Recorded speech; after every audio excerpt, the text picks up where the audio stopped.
Good evening. I'm Chris Matthews in Washington. Article 1 to impeach Richard Nixon was that the president counseled witnesses to provide false or misleading statements. That was 1974. Tonight, there's new reporting that President Donald J. Trump did just that. If that reporting proves true, it's corroborated evidence that President Trump did in fact commit a crime. BuzzFeed News is reporting that the President of the United States directed his lawyer, Michael Cohen, to knowingly lie to Congress in order to cover up Trump's ongoing efforts during the 2016 campaign to build a Trump Tower in Moscow. Just as important is the report that Mueller has proof. According to two federal law enforcement officials familiar with the Mueller investigation, quote, the special counsel's office learned about Trump's directive from Cohen or for Cohen to lie to Congress through interviews with multiple witnesses from the Trump Organization and internal company emails, text messages, and a cache of other documents. NBC News is yet to confirm BuzzFeed's reporting. Rudy Giuliani, the president's lawyer, told NBC News, quote, any suggestion from any source that the president counseled Michael Cohen to lie is categorically false. Today's claims are just more made-up lies born of Michael Cohen's malice and desperation in an effort to reduce his sentence.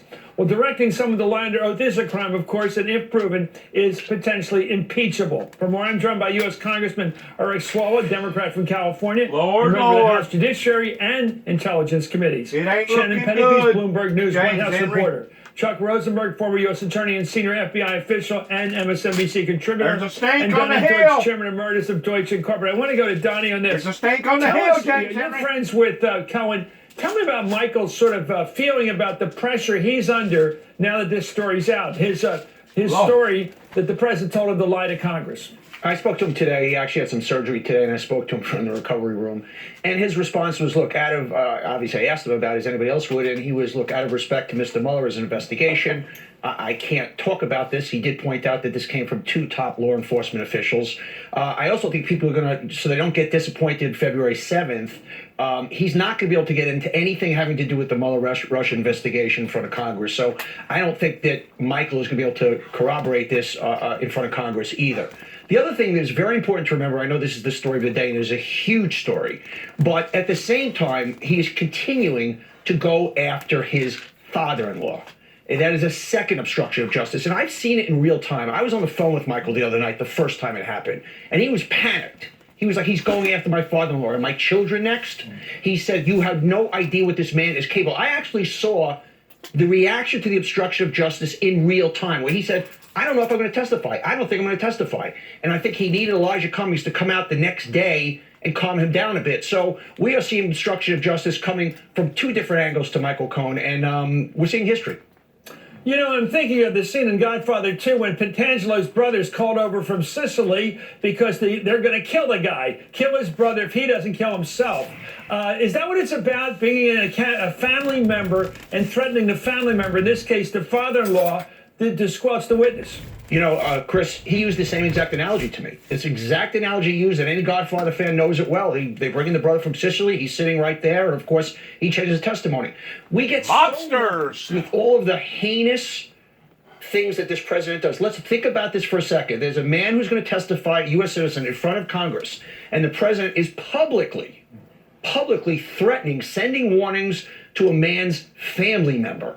Are his children next? I don't care, Republican, Democrat, if you are a U.S. citizen, that to me, with all the atrocities that Trump, we've watched him waddle through, this is top of the list as far as I'm concerned. He's your friend. Did he give you a sense of his commitment? Will he meet in February? Will he testify before the Congress? I believe strongly he will. But I have to tell you, you know, he was thrown. And like I said, that was obstruction of justice in real time. I got a front row seat to it.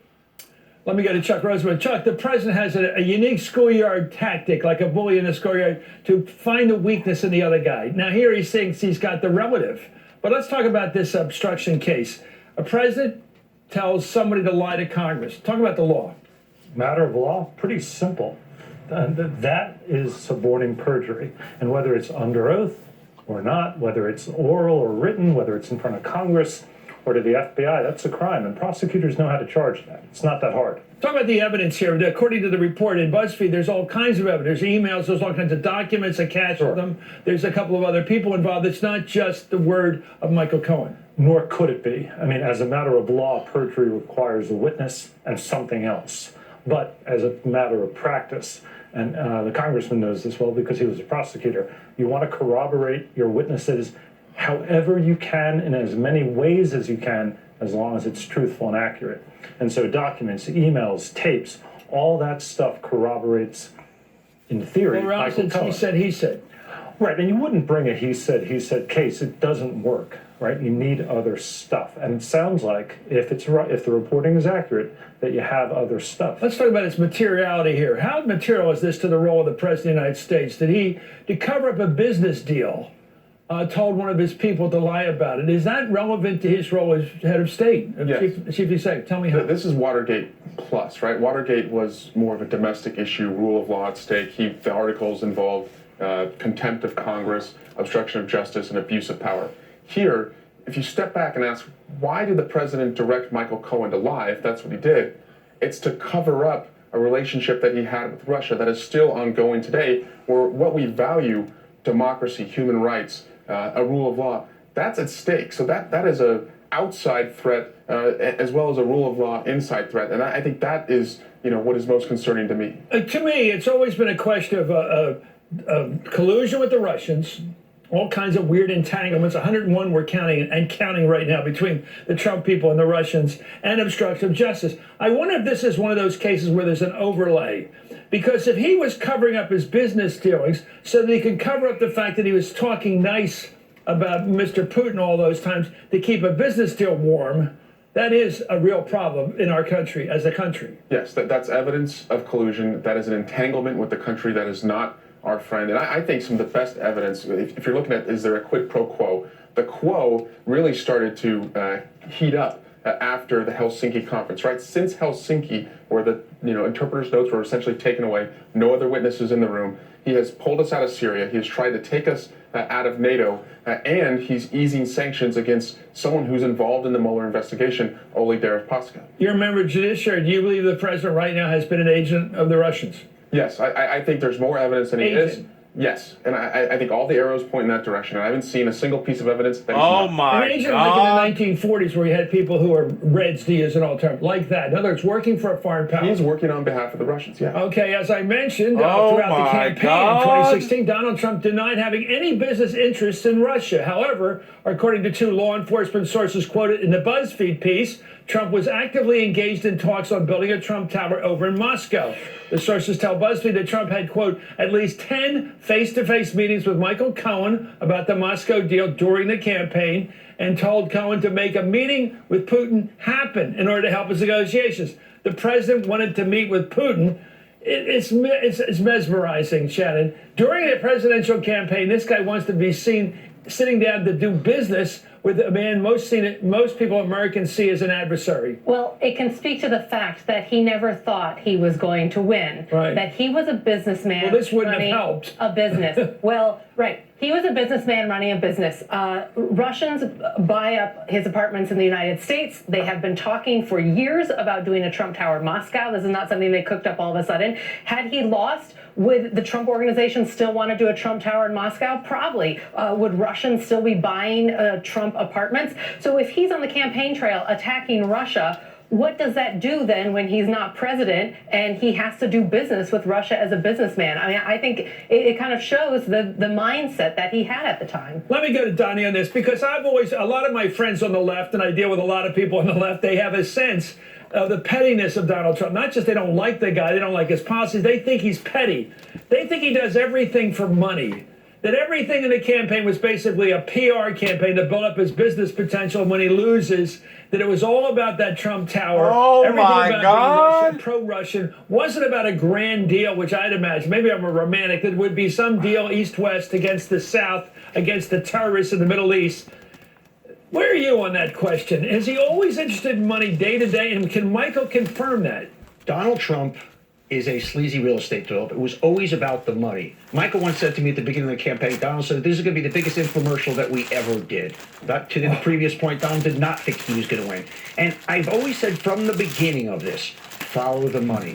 Donald Trump went bust in the early 90s. He could not borrow money from banks. It was coming from Russia. As you unfold this, and even once he's out of office and the U.S. attorneys continue to pick apart the Trump organization, you're going to see money laundering. You're going to see it's a criminal enterprise. People in New York knew. Look, real estate guys are kind of slippery to begin with, but he was the bottom of the bottom of the barrel. And so there is nothing. Take your mind at what a criminal business. A criminal enterprise. A mobster. We have a really mobster for a president. Oh my God.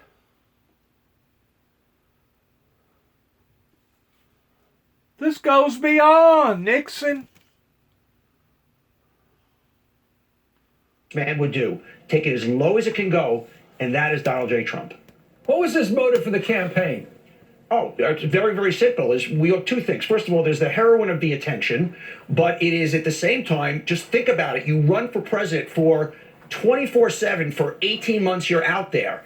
And even if we go back to this Russia thing, once again, he loses this Trump Tower, Russia, Moscow. He is 100 times more of an international figure than he ever was. You know, before The Apprentice, he was basically just a guy doing Pizza Hut commercials. And even with The Apprentice, he was basically a reality star. You run for president. You're on the national stage for 18 months. Oh, and by the way, saying some nice things about Russia. Where does that open up outside of the Western world for your business? Follow the money. Wow. Follow William the Barr, money. President Trump's nominee for AG, was asked if it would be a crime for the president to direct someone to lie. And here's what he told the senators, Amy Klobuchar, Democrat from Minnesota, and Senator Lindsey Graham, Republican from South Carolina, in his confirmation hearing this week. You wrote on page 1 that a president persuading a person to commit perjury would be obstruction. Is that right?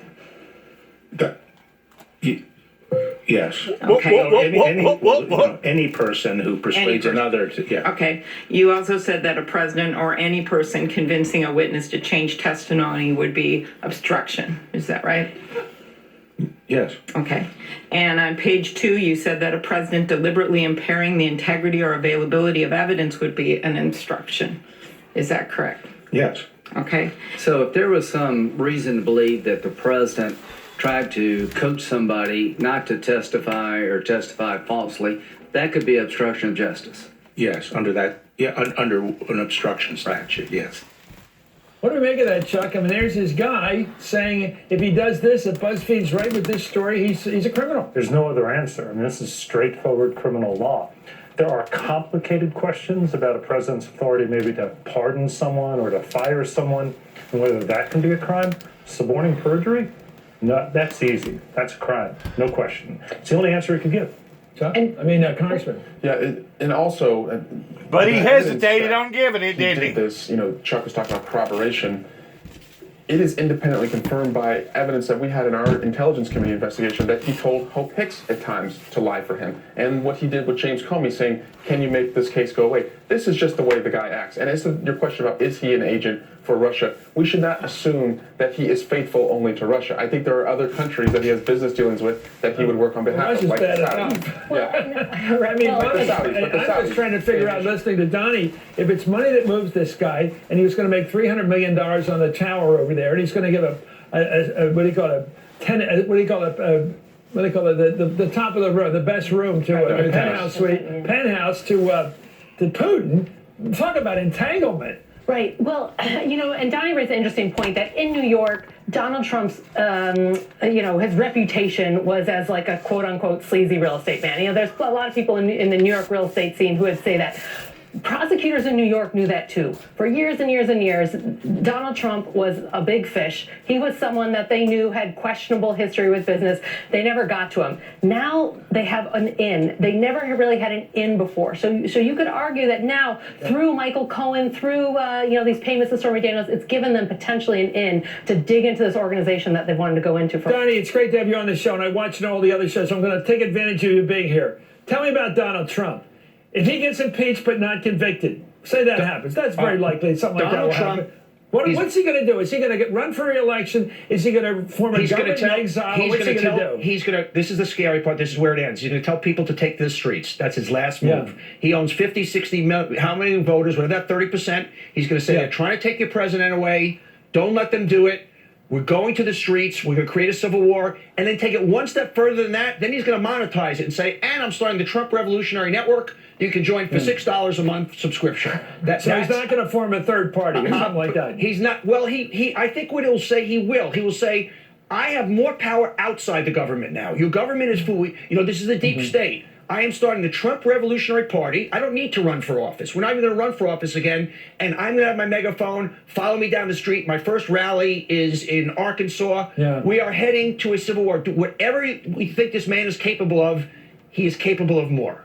And that's why I think, in a perverse way, he's going to find a way of taking Speaker Pelosi's denial of him from the podium on the scheduled night of the State of the Union and say the deep state's running this country with the Democrats. They're the enemy. I'm not the government. I'm still in opposition. I'm the good guy. I can see him twisting it that way. Boy, that's a scary prognosis you're giving us, Donnie, but thanks for coming on. U.S. Congressman Eric Swalwell of California, thank you. Shannon Pettypiece, Chuck Rosenberg, and Donnie Deutsch. Coming up, this bombshell report from BuzzFeed we got tonight has Democrats on Capitol talking impeachment. Why not? It's obstruction of justice if proven. One member of the Judiciary Committee says hearings need to start now, and he, Ted Lieu, joins us in a minute. Stay with us.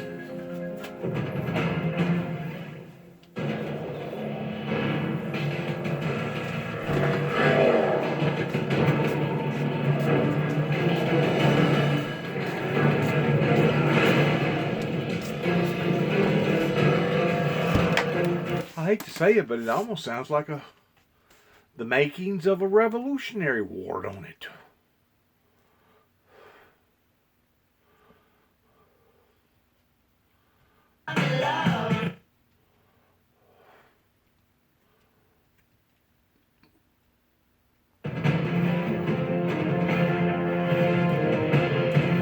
Welcome back to Harbor. The bombshell BuzzFeed News report that President Trump directed Michael Cohen to lie to the Congress, if true, would be the most concrete threat to Trump's presidency to date. Democratic Chairman of the House Intelligence Committee, Adam Schiff, vowed to investigate the allegations. In a statement, Schiff wrote, "Our committee's already working to secure additional witness testimony and documents related to the Trump Tower Moscow deal and other investigative matters." The chairman of the House Judiciary Committee, Jerry Nadler of New York, issued a similar call. In a tweet, Nadler wrote, "We know that the president has engaged in a long pattern of obstruction. Directing a subordinate to lie to Congress is a federal crime. The House Judiciary Committee's job is to get to the bottom of it, and we will do that work." Other Democrats went a step further. Here's Texas Congressman Joaquin Castro. If this report is true, if the president directed Michael Cohen to lie to Congress, then that's a clear case of participating in perjury and obstruction of justice, and he should resign. But if he doesn't resign, he should be impeached. And the impeachment proceedings would originate in the House of Representatives in the Judiciary Committee. By the way, in May of 1974, that committee, Judiciary, began hearings into the impeachment of Richard Nixon, passing the first article of impeachment on July 27th, citing obstruction of justice. I'm joined right now by Congressman Ted Lieu, Democrat from California, and a member of the House Judiciary Committee. Congressman, I'm sure you've looked back at the record and the language of obstruction of justice, tampering with witnesses, counseling them to lie to anyone, the Congress or the federal judiciary, is a crime and apparently impeachable. Your thoughts? Thank you, Chris, for your question. I'm a former prosecutor, and let me first say that Donald Trump, like any other American, is entitled to the presumption of innocence. I hope these allegations are not true, because if they are, it means that the sitting president of the United States committed a felony. That's why the House Judiciary Committee will start our own investigation. We will hold hearings and get to the bottom of this serious matter. Talk about the sequence. You can hold hearings anytime you want. I just checked it historically. In 1974, it was the House by resolution asked the Judiciary Committee to take up the matter of impeachment. Do you need the resolution of the full House to investigate possible impeachment action?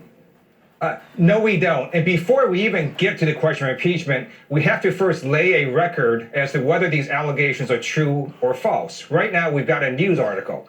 We've got to have witnesses come in under oath. We're going to subpoena documents, review all the evidence, and we can have those hearings well in advance of any impeachment proceedings if they were to occur. Well, congressional Republicans have remained mostly silent, sir. The Washington Post reports several Republicans on Capitol Hill sought to deflect questions. Ohio Senator Rob Portman of Ohio said that Mueller's investigation is a place to sift all this out and said it's important for the investigation to continue unimpeded. Do you have to wait for Mueller, sir? We do not. And also, I am troubled by Attorney General nominee William Barr's testimony, where he suggested that he could hide all or parts of Special Counsel Mueller's report. And that's why Congress, a co-equal branch of government, has an independent duty to conduct our own investigation, subpoena witnesses and documents, and then let the American people know what we find. Well, you know the game they're playing. They're saying you can't impeach a president. And by the way, if you can't impeach him, you can't talk about him in a report because all the report does is talk about what is indictable. So it's sort of left him out, hasn't it? By definition, the way that the former or future Attorney General is talking. In fact, one way to read William Barr's testimony is that none of the report will be made public because his view is that a sitting president cannot be indicted, even though that's nowhere in the Constitution. And if there's no indictment, then you can't really have anybody see all the negative information that Rob Mueller has found, including if the president committed a variety of crimes. You know, one of the things I didn't like about Jerry Ford way back then, I was much younger, of course, when he pardoned Nixon. I know a lot of people thought, even the Kennedy Center up at Harvard thought, well, maybe it was a profile in courage because they got the mess off the front pages for a year. But let me tell you, people like me wanted to know what Nixon had done. We wanted to know exactly what had happened, and we felt that the pardon eliminated our chance of ever finding out exactly what Nixon did under oath. That he'd have to come up and testify, that all the people around him would have to testify. And we'd finally figure out the end of this horrible scandal. Do you believe we will travel this all the way to the final? Will we know in a year or so what Trump did in all these regards? Will we? I believe one reason Democrats won last November wasn't just because that we ran on healthcare and investing in good jobs and infrastructure, but also that we were going to act as a co-equal and separate branch of government and get to the truth. So Democrats will subpoena the report if Barr tries to hide it, assuming he is confirmed, and we'll make sure that American people know the truth, regardless of whether it exonerates Donald Trump or finds him guilty. Well, one way he may try to hide the truth, I'm talking about the President of the United States, is to use witness tampering. Now, he put out today in a tweet that he's going after he wants to be on the lookout for possible damage he can do to Michael Cohen's father-in-law, who had some legal problems a while back. And he basically, like in The Godfather, he's threatening the relative. And it's weirdly funny, but it is weirdly awful, too.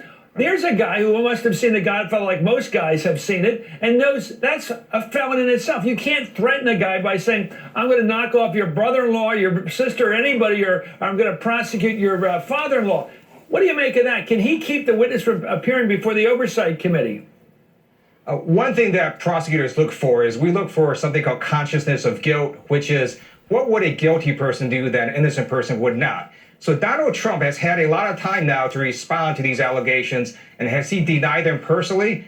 No, he has not. Instead, he tries to intimidate the key witness behind these allegations, and that is, in and of itself, a possible felony. Lanny Davis, Michael Cohen's attorney, clearly believes that Donald Trump is trying to intimidate Michael Cohen, and he's trying to bully. And that in and of itself is a crime. My God, you talk about the stuff that's went on around here. That's a crime pertaining to Ridgeway and all these other people around here that has done what they've done, and to think that Tommy Moore and all these attorneys and judges has been part of all this around here. My God. because the president does it so brazenly doesn't mean that it also is not a crime. Thank you so much for leading into our next segment. Thank you, Congressman Ted Lieu of California. We're going to talk about that very question coming up right now. Does the Buzzfeed report, if true, what are the legal implications for Trump and his family? Because the kids might get involved in this trouble. This is serious business, covering this up. This whole business dealing with the Trump Tower in Moscow. Covering it up may end up being illegal for some family members. We'll be right back.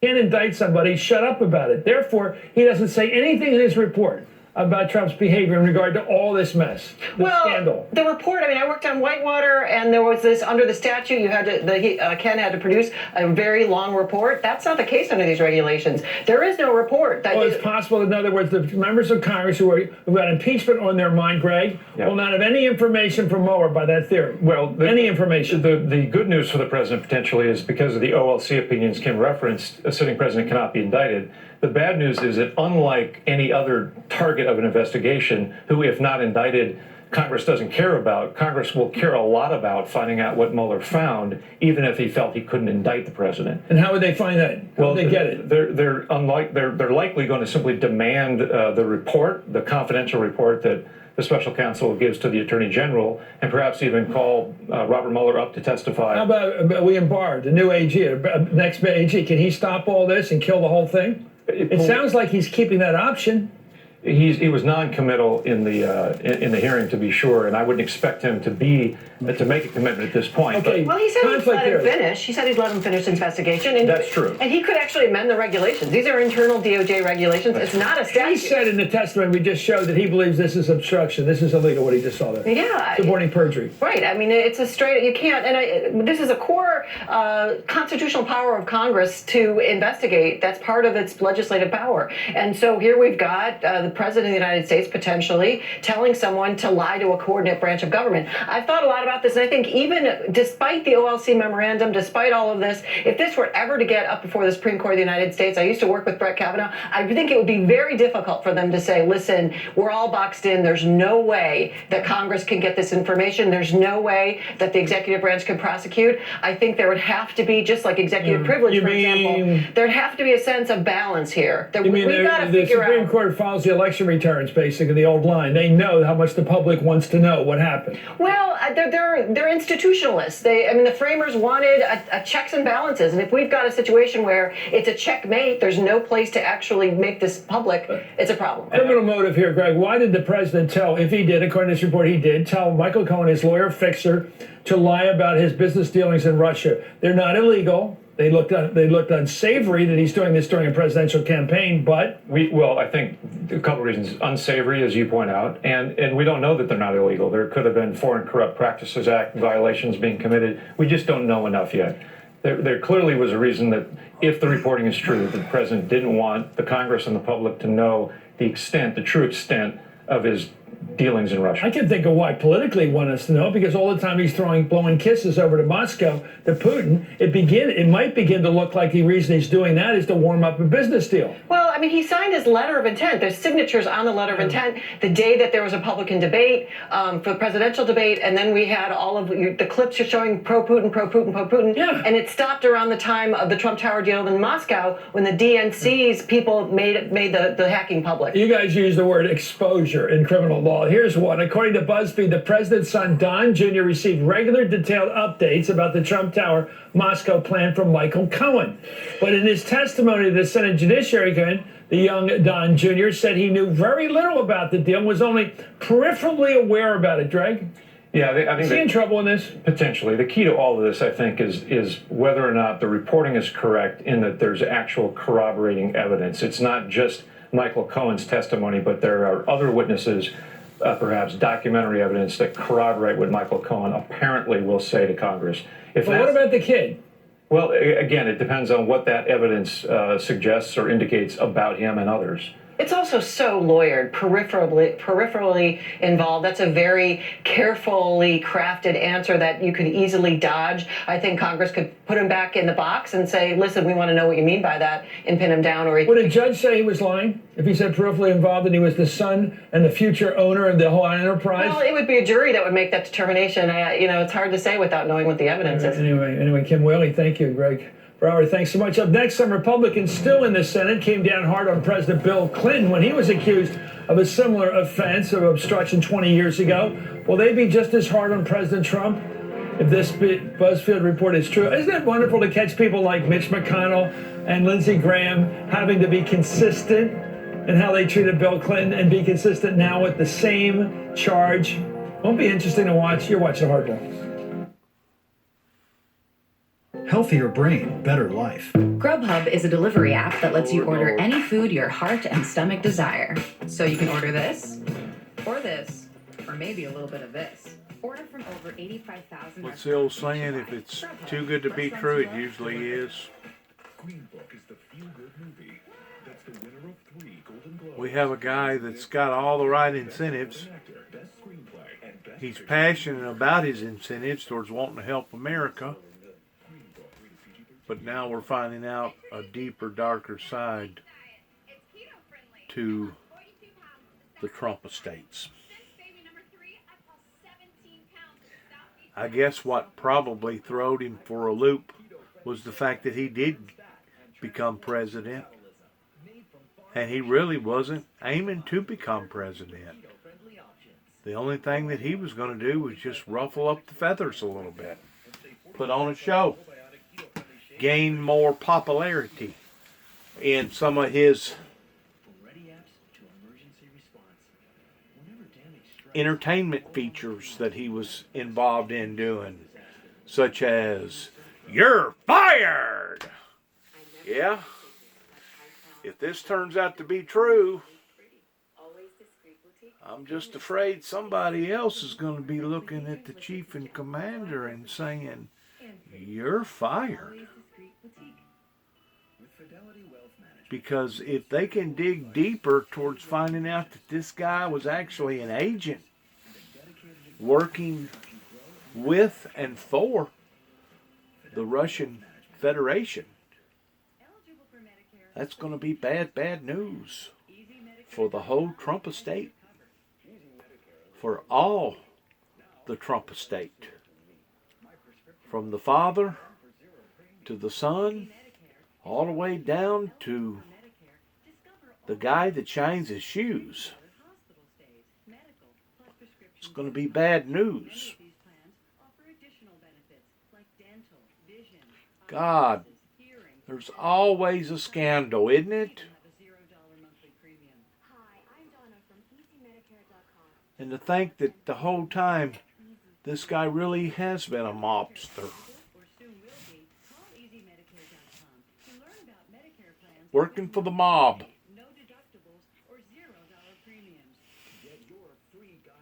The rich getting richer. The rich remaining rich. The powerful are staying in power. Being in control. Don't cheat in a lawsuit by manipulating the testimony of others. Don't send public officials and friends to tell your lies before a federal grand jury to avoid your legal responsibilities. Impeachment is about restoring honor and integrity to the office. If you believe he's a perjurer, they obstructed justice in a civil rights lawsuit. The question is not, should he stay? What if he stays?